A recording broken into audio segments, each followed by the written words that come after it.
As you can see, the St. Kilda Saints lost to the Gold Coast Suns 89-60, 13 goals 11 to 8 goals 12. You feel what I'm saying? It was a good game to watch. Good game to watch all the way through. The St. Kilda boys got hot in the first quarter. I want to say the first quarter ended in like a 30 something. I want to say it was like 32-7 at the end of the first. So yeah, we kicked about 5 goals in the first, in between the first and second, and then 3 goals after that. After we had that fiery first quarter, we had 3 goals. It was terrible, bro. It was nonsense. The umps were killing us.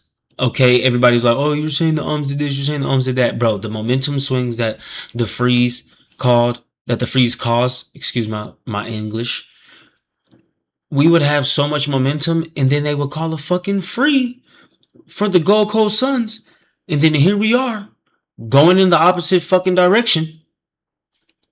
It just didn't make no sense to me. Okay, now I'm not saying that 8 goals having 8 goals and 12 behinds, not trying to make an excuse for that, but I am saying the officiating could have been a little bit better. And even that the way that my St. Kilda boys played after we had that fiery first quarter, for us only to lose by 29 points, I'll take it. You feel what I'm saying? Oscar Adams had a decent game. You feel me? Wasn't really the best game. Decent game. Noah Anderson played good as hell. I never seen old Noah Anderson really play. I never really paid attention to him playing the full game. But Noah Anderson is nice as hell. He's great with contested possessions, great on clearances. He's a good tackler. You feel what I'm saying? Shout out to him. Y'all know Mac Andrew is one of my favorite defenders ever in the league. He continues to go crazy. And I told y'all that they will start utilizing Mac Andrew in the ruck. And I like how they're utilizing Mac Andrew, and I like Gold Coast's game plan, because Mac Andrew might be in the ruck, and then after he might win the ruck head out or not, he might drop back as a defender and let somebody else come up and continue to play that ruckman position, traveling up and down the field and things like that. But shout out to Mac Andrew for having a really good game, another really good game. He is definitely a top 10 defender in the league. Cannot wait to see how much better and better he gets. Hopefully we see Mac Andrew in points of his career where he plays like some key forward, some full forward and things like that, because I think Mac Andrew is a really good kick. I think he has a really nice kick, a really accurate kick. So shout out to Mac Andrew, bro. Keep doing you. You are such a phenomenal player to watch. Shout out to my boy Ryan. He did what he could, not so high. My boy Anthony Caminiti did not have a good outing at all. Okay, my boy Caminiti, I need you to get it together. I love you to death, but get it together. Jack Carroll wasn't your best outing. You did come back. You made you did have a couple of good key plays that might have helped us out, but you didn't do enough. But I love you to death. Welcome. Welcome back to footy. You feel what I'm saying? So, welcome back to footy. Let's get in here and let's do something next week. Sam Collins is such a fucking phenomenal defender, bro. He is my new arch nemesis, because why the fuck was he putting on the defense performance that he was putting up? Nobody can get past him, bro. It was literally a Sam Collins versus the Great Wall of Cal Wilkie game. You feel what I'm saying? And shout out to my boy Callum Wilkie. Hopefully he can come back sometime soon. The injuries are not too serious.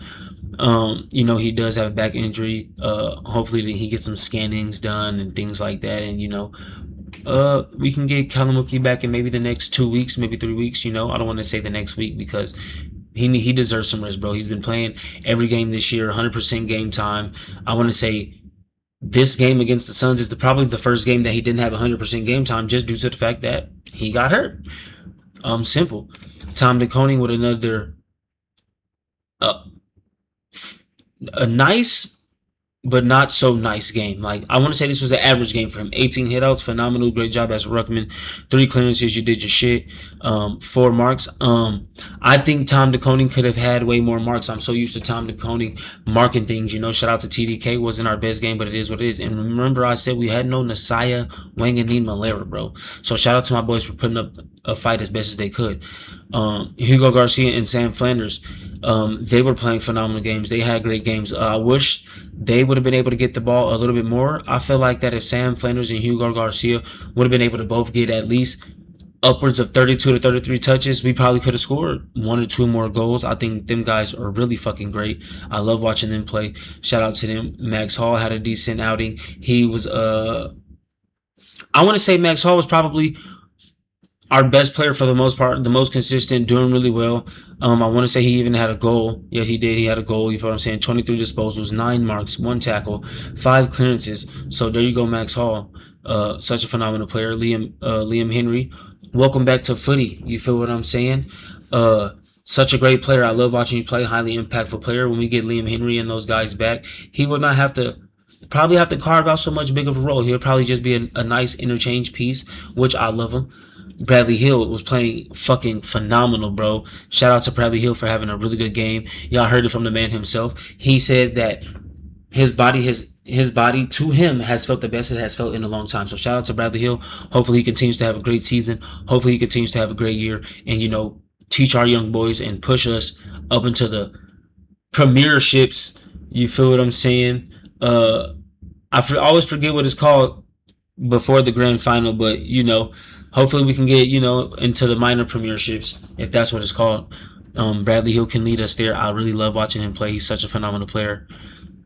Jack McCray, Warren Marshall, you guys played decent, not the best. Liam O'Connell, Mitch Owens didn't really have the best games. Mitch Owens was pretty much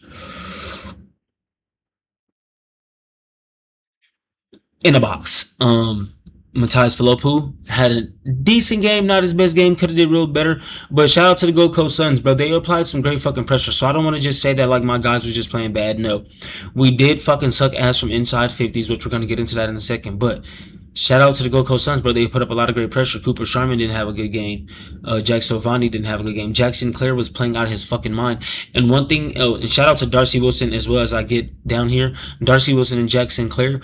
I feel like if you have no Nasai Wingani Malera and the team needs to get push the ball forward, and the team needs to get some more clearances and get some stops and things like that, I think you should move Jack Sinclair up to the midfield, up into the inside to handle some clearances and handle some center ball ups. With Darcy Wilson, bro, you partner them two. Them two are really great, really phenomenal playmakers with the ball in their hand. So just shout out to everybody that had a really good game today. Jamar Ugle-Hagen didn't have a great game. Pretty much had him in a box. And if we had the great Wall of Wilkie, this game would have been over. I'm telling you that right now. If we would have had the great Wall of Wilkie, he would have been such a good momentum stopper, and we would have won this game. And the thing that's really pissing me off about my boys and the fact that we fucking lost was the fact that, look at this. Look at this. Disposals, cool. It is what it is. Kicks, handballs. They won kicks. We won handballs. They won on inside 50s. Disposal efficiency was pretty much similar. They were 3% better. Efficiency inside 50 was 53% and 54%. 26 free kicks to 24. Here you go again to these stats. This is what's bothering me. Look at the stoppages. 29 clearances, 39 center clearances, 15 stop. Oh, no. 29 hitouts, 39 clearances, 15 center clearances, and 24 stoppage clearances. That's 10 more clearances here. That's double the clearances here, nearly double here, and 5 more hitouts here.